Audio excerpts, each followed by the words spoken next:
যারা নেককার স্ত্রী তাদের চারটা চিহ্ন থাকে, চারটা গুণ থাকে। নবীজি বলছে এই চারটা গুণ যদি কোনো স্ত্রীর মধ্যে থাকে তাহলে বুঝে নিয়ে ওই স্ত্রী নেককার এবং ওই স্ত্রী জান্নাতি স্ত্রী। যেরকম সুবহানাল্লাহ। দেখেন তো আপনার স্ত্রীর মধ্যে মেলে কিনা এই চারটা গুণের কয়টা গুণ আপনার স্ত্রীর মধ্যে আছে। মা বোনের আপনারা একটু মিলান নিজের সাথে, যে চারটা চিহ্ন বা চারটা গুণ এর মধ্যে আমার কয়টা আছে আর কয়টা নাই। যেটা নাই সেটা আপনি আমল করার চেষ্টা করেন। প্রথম নম্বর, নবীজি বলছে যেই স্ত্রী কথাবার্তা বা অঙ্গ ভঙ্গি দিয়ে সবসময় তার স্বামীকে খুশি রাখতে চায়, সন্তুষ্ট রাখতে চায়, হাসাতে চায়, আমি নবীজি বলছি ওই স্ত্রী আদর্শবান স্ত্রী। যেরকম সুবহানাল্লাহ। অঙ্গভঙ্গি দিয়ে, হাসি দিয়ে, বিভিন্ন ভাবে কথাবার্তা দিয়ে স্বামীকে হাসি খুশি রাখতে চায়, সন্তুষ্ট রাখতে চায়, নবীজি বলছে ওই স্ত্রী সবচেয়ে আদর্শবান। আপনি মিলান তো আপনার স্ত্রী আপনাকে হাসায় কিনা, আপনাকে সন্তুষ্ট রাখতে চায় কিনা, নাকি সবসময় মুখ গোমরা করে রাখে। যদি হাসাতে চায় বা আপনাকে সন্তুষ্ট রাখতে চায় বুঝে নিয়ে নবীজির ভাষা অনুযায়ী ওই স্ত্রী আদর্শবান। 2 নম্বরে নবীজি বলছে তুমি যখন বাহির থেকে আসবে তখন তোমার স্ত্রী সংসারের কাজগুলোকে সামান্য সময়ের জন্য স্থগিত করে তোমাকে সময় দেয় কিনা। আদর্শবান স্ত্রী সাময়িক সময়ের জন্য সংসারের কাজগুলোকে স্থগিত রেখে বা একটু স্টপ রেখে তখন স্বামীকে সঙ্গ দিবে। বাইরে থেকে আসছে জুতাটা খুলে দিবে, জামাটা খুলে আলনার উপর রেখে দিবে, এরপরে কি লাগবে গামছা মুখ ধুয়ে আসছে ওয়াশরুম থেকে টাওয়ালটা আগায়া দিবে, তার কি দরকার এদিকে সে মনোনিবেশ করবে। নবীজি বলছে যখন আদর্শবান স্ত্রী এটা করবে আল্লাহ পাক তখন ওই স্বামীর মধ্যে স্ত্রীর জন্য মোহাব্বত ঢেলে দিবে। জোরে কোন সুবহানাল্লাহ।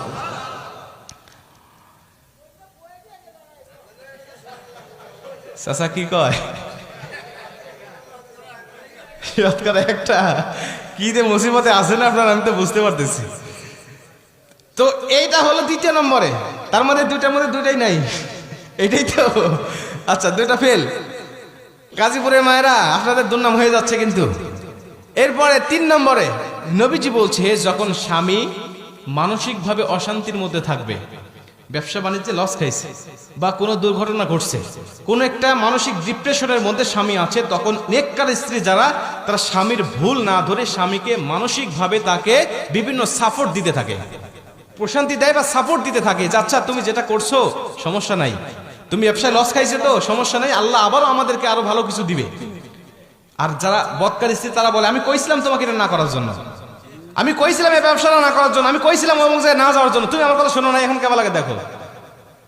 এটা হলো বদকার স্ত্রীর কথা। নেককার স্ত্রীর কথা আচ্ছা তুমি যেটা করেছো এটা তো আল্লাহর তরফ থেকে হয়েছে, আল্লাহ তো বলেছেন ওয়ালা সাউফা ইউতিকা রাব্বুকা ফাতারদা, অচিরেই তোমার রব এমন কিছু দিবে যা দেখে তুমি সন্তুষ্ট হয়ে যাবে, অতএব মন খারাপ করো না, আল্লাহ এর থেকে আমাদের জন্য ভালো কিছু রেখে দিয়েছে। যেরকম সুবহানাল্লাহ।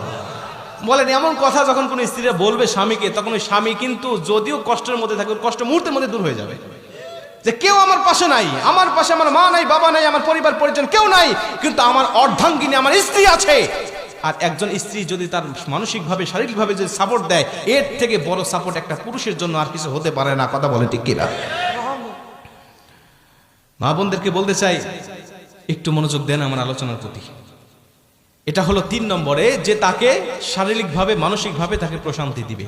4 নম্বরে নেককার স্ত্রী গুণ হলো নবীজি বলছে তার স্বামী যখন কোনো বৈধ কাজের আদেশ দিবে তখন স্ত্রী সর্বাত্মক চেষ্টা করবে ওই বৈধ কাজটা পালন করার জন্য। যে কোনো আদেশ যদি বৈধ হয়, এখন যদি কোন তোকে চল সিনেমায় নিয়ে যাবো সিনেমা দেখার জন্য, তখন নেককার স্ত্রী যাবে না। নেককার স্ত্রী যদি আপনার কোনো বন্ধু বান্ধবী আসে আর বলে যে আমার বন্ধু আসছে বাহির থেকে তোমাকে চা দিতে হবে, তাদের সামনে গিয়ে নেককার স্ত্রী বলবে না আমার যাওয়া যাবে না, কারণ এটা শরীয়তের গণ্ডির মধ্যে থেকে আপনি আমাকে আদেশ করেন নাই, আপনি শরীয়তের বাইরে আদেশ করছেন। আর কোনো পরপুরুষের সামনে আমার যাওয়া ঠিক হবে না। ঠিক হবে? কোনো আদর্শবান পুরুষ কখনো বন্ধুদের কাছে বা পরপুরুষের কাছে তার স্ত্রীকে পাঠাইতে পারে না। কারণ আমি পারতপক্ষে আমি চিন্তা করি আমার স্ত্রীকে কেউ বোরকার উপর দিয়ে দেখলেও আমার হিংসা হয়, আমার স্ত্রীকে কেউ বোরকার উপর দিয়ে যদি একটু নজর করে তাকিয়ে থাকে তারপরে আমার হিংসা হয় যে ও কেন দেখলো এতক্ষণ ধরে, এটা আমার হিংসা হয়। আর আপনি আমার স্ত্রীকে আপনি খোলামেলা করে আপনি পরপুরুষের কাছে দেখান। অনেক যুবক আছে নতুন বিয়ে করার পরে ফেসবুকে ছবি আপলোড না দিলে ওর ঘুমই হয় না, ওর বাসর রাতই হবে না যদি ফেসবুকে আপলোড না দেয়।